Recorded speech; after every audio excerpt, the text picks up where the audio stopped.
Alright guys, back with another video. So Cat Canada posted something on X, and it's from, looks like a podcast called Yukon Strong.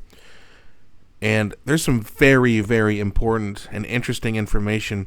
So apparently we paid $500 billion in 2023 in taxes, and that wasn't even enough to run the government for a year. They still had to run a multi-billion-dollar deficit.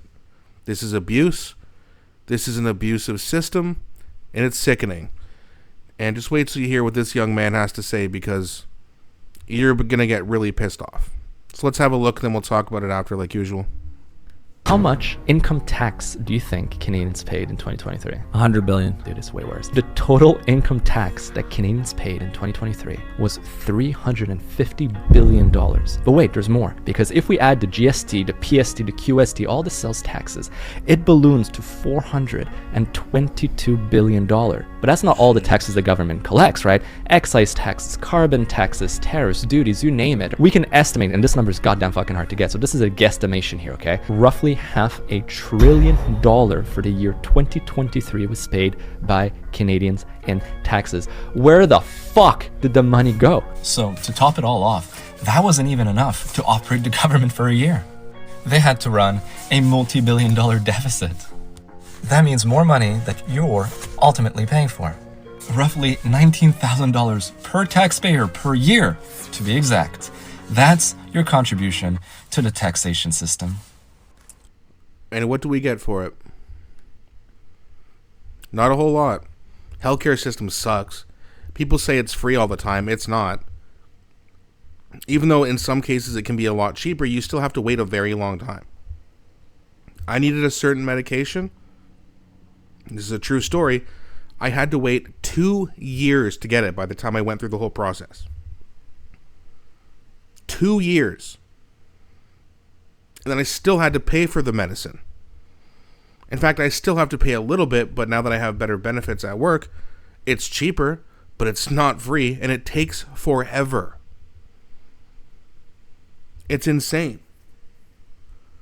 And then you look at all the money we're spending, that this government has committed, it's mind-blowing.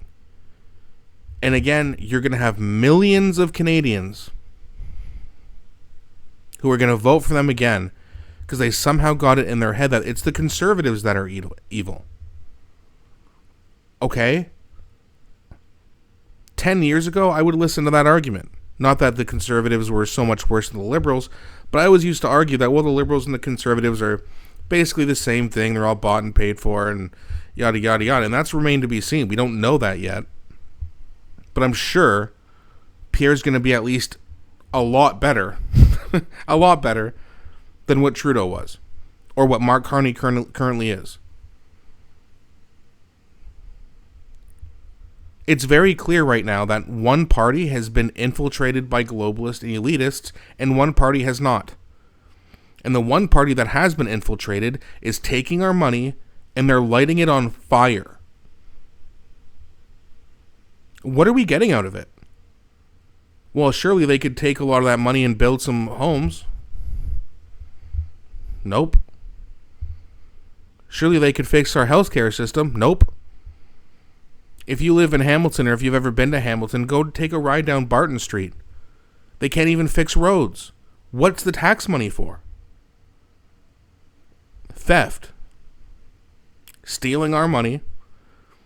Paying off companies that are their friends to make an app which should have cost, what, $80,000? Remember the ArriveCan app? Should have cost, what, 80 grand? They spent $60 million. Like, abuse isn't even a strong enough word for what's happening here. And this is our money, and we're letting our employees light it on fire. That's what the government is supposed to be, our employees, not the other way around. But that's what happens when we don't pay attention. And I'm guilty of this too. We got way too complacent. Way too complacent. And we've let this government rip us off. And it's time to hold the government accountable again. It's just so sad. Like, all the money they've burned, like, you know how many houses they could have built? Probably enough to house each and every single homeless person. Or at least a lot of them. But they don't, because they don't care. Because that's what they want. They want people sick, poor, and weak. Why? Because then they're not going to stand up for anything. They're going to be too self-absorbed with their own problems. It's unbelievable. I mean, and I'm trying to do everything. Everyone I know who I talk to who's apolitical or they don't really pay attention to politics, I'm doing everything I can to get these people out and vote. And I really hope they listen. And obviously I can't force them to, but we need change in a big way. And that's an understatement. It's disgusting the amount of waste. A waste of money, a waste of time that this government has been. And that's why you don't want big government, because they overspend, they overreach, they overtax. And what do you get out of it? Nothing. Let me know what you guys think. This shit really pisses me off. But let me know. I'm sure this is going to piss you off too. Let me know what you think in the comments section. Please also don't forget to like and subscribe. It really helps grow the channel. Thanks so much for watching, and I'll be back shortly with a new video.